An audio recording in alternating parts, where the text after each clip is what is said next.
En esta ocasión quiero compartirles un poco de perspectiva en establecer los primeros pasos del desarrollo de ciertas facultades mentales, o en inglés como lo denominamos Mental Skill Development, en el trabajo de la escuela.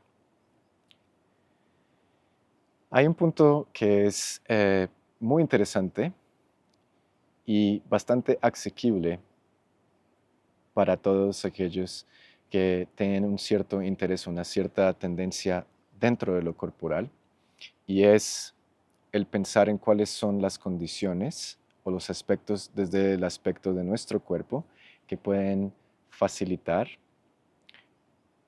el trabajo de observación y desarrollo de estas facultades mentales. Y lo que buscamos entonces es establecer una cierta calidad de quietud, un estado de quietud, o literalmente no movernos.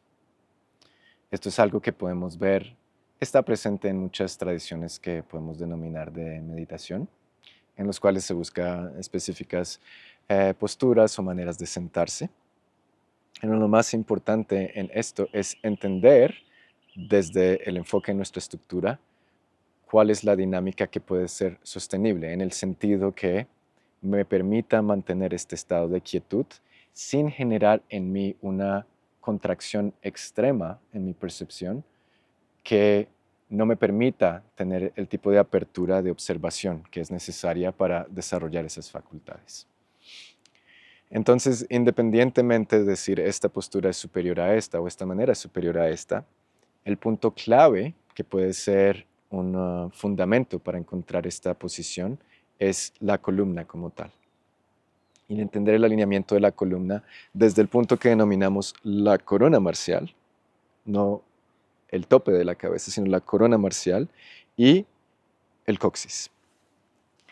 Es algo que podemos explorar en cuestión de alineamiento, pero es en percibir cómo todo está alineado de cierta forma que esté siendo un soporte, un pilar, literalmente una columna.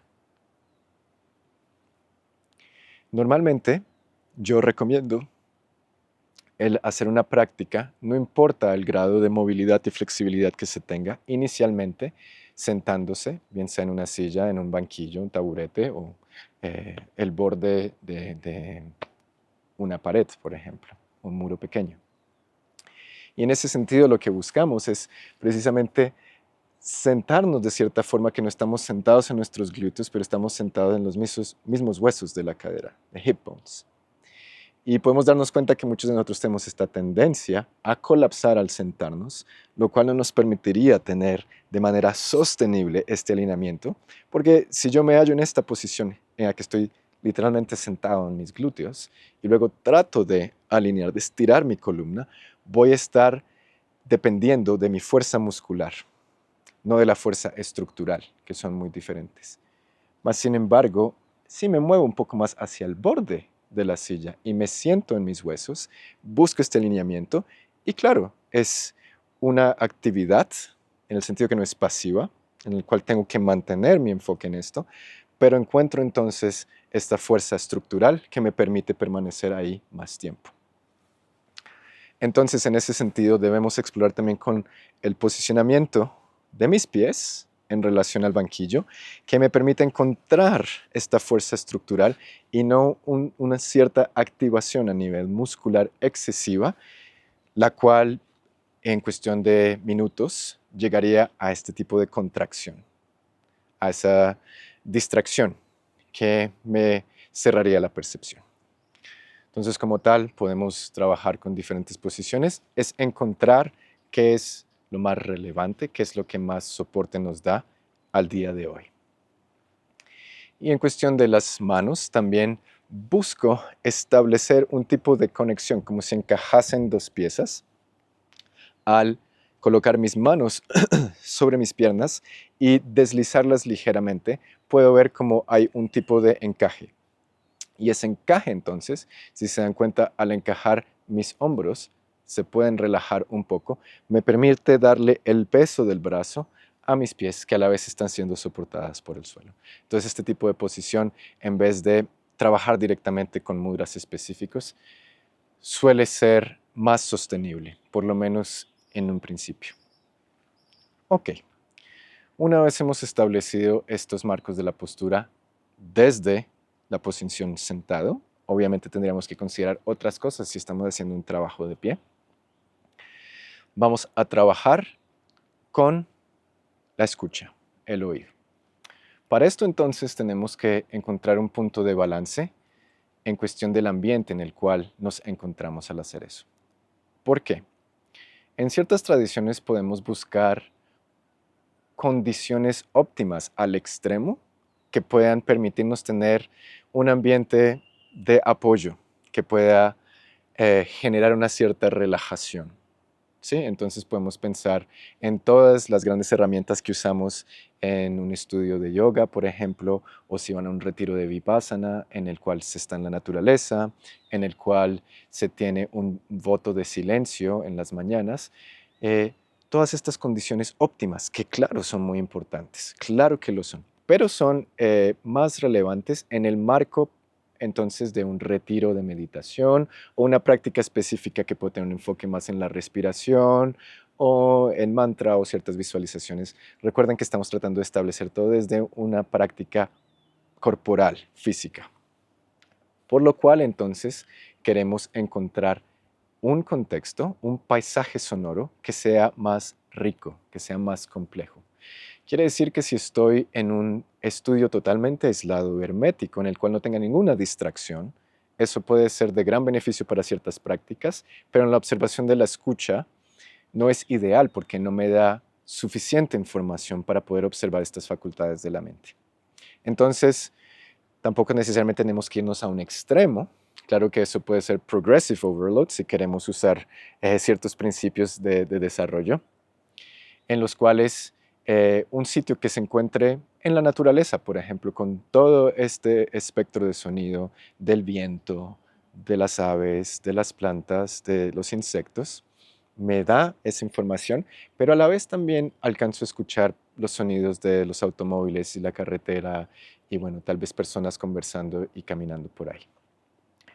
Y entonces, ¿cuál es el trabajo? Manteniendo esos puntos estructurales que me dan la sostenibilidad para que pueda pasar el tiempo ahí sin que haya esta contracción, esta distracción. Cerrando mis ojos en primera instancia, me pongo a escuchar. ¿Por qué la escucha? El sonido como tal es un tipo de información que es bastante interesante porque no es ni totalmente sutil ni totalmente concreta. Quiere decir que viene desde el mundo de las ideas, por así decirlo, y a través de la palabra me permite darle forma momentáneamente en el sentido que puede transmitir a otra persona un concepto, una idea o información de por sí, pero luego desaparece. En cuestión de vibración, por así decirlo, las ondas viajan, pero después ya no van a ser perceptibles. Diferente a, digamos, el tocar el cuerpo. Entonces, percibo el sonido, tal vez el río al fondo, y en este caso, el ejemplo del río es una constante, ¿no? Porque está en movimiento, ¿sí? Pero también percibí el sonido de unas aves. Ahora, mi cerebro siempre está determinando de una manera comparativa todo lo que estoy percibiendo con diferentes mecanismos que tienen que establecer entonces ciertas acciones. En el sentido que si estoy acá, un aspecto de mí está determinando si hay seguridad en lo que percibo. Entonces, claro, conozco esos pájaros, no suena como el rugido de un león o algo así, lo cual haría que probablemente parase un poco de atención a ver si hay alguna amenaza a mi alrededor. Y eso estamos conectados de esa forma para percibir totalmente nuestro ambiente. Entonces, percibo el sonido, pero si no le brindo mi atención, después se desvanece. ¿Por qué es importante esto? Siempre va a haber esa tendencia a darle un significado o un referente, un comparativo a lo que percibimos. Entonces lo reconozco como un ave. Si soy alguien que está en la ornitología, tal vez pueda distinguir precisamente qué tipo de ave es, pero si no, simplemente digo, es un pajarito, tal vez pequeño. Lo que puede pasar en ese proceso es que mi curiosidad me lleve a tratar de distinguir. O mi memoria haga una relación con, me recuerda mucho del sonido de las aves en el jardín de mi abuela y entonces me lleva hacia la memoria de la infancia. Quiere decir que todo lo que está siendo percibido, cuando le doy mi atención, tiene el potencial de crear todos estos hilos narrativos. Y no solo narrativos, sino de potencial de acción, que puede tener entonces un efecto directo en la actividad en la que me estoy desenvolviendo. Ejemplo, si estoy tratando de observar estas cosas, los cuales tratan de establecer esa facultad de observación y a través del tiempo una separación en lo que estoy percibiendo. Y estoy en ese momento de práctica, de un momento a otro pasa una motocicleta de alto cilindraje, bastante ruidosa. Tal vez un aspecto de mí al escuchar eso se agarra del sonido y piensa, ¿por qué será que la gente tiene que ser tan inconsiderada y tiene que hacer tanto ruido cuando estamos en la naturaleza y bla, bla, bla, bla, bla, bla, bla? Y toda mi atención se fue a este conflicto con el sonido, lo cual entonces me saca totalmente de la práctica en la cual me estoy desenvolviendo. Entonces podemos observar las tendencias que nos distraímos, que el sonido nos recordó de esto, que nos hizo pensar en aquello, pero poco a poco también vemos, si volvemos y tenemos este fundamento de la postura que no cambia, que se mueve, que está en quietud, podemos darnos cuenta de cómo se desencadena ese proceso. Entonces, mis experiencias, lo que tengo guardado como puntos de referente y la interacción con lo que estoy percibiendo a través de mis sentidos, en este caso auditivo, tienen el potencial de generar todos estos escenarios que se pueden extender al futuro, que me pueden llevar al pasado, etcétera, etcétera. Y me sacan precisamente de ese estado, observación del momento presente, que es simple y llanamente estar quieto, escuchar y no darle ningún sello calificativo o ninguna onza extra de mi atención a lo que viene y se va.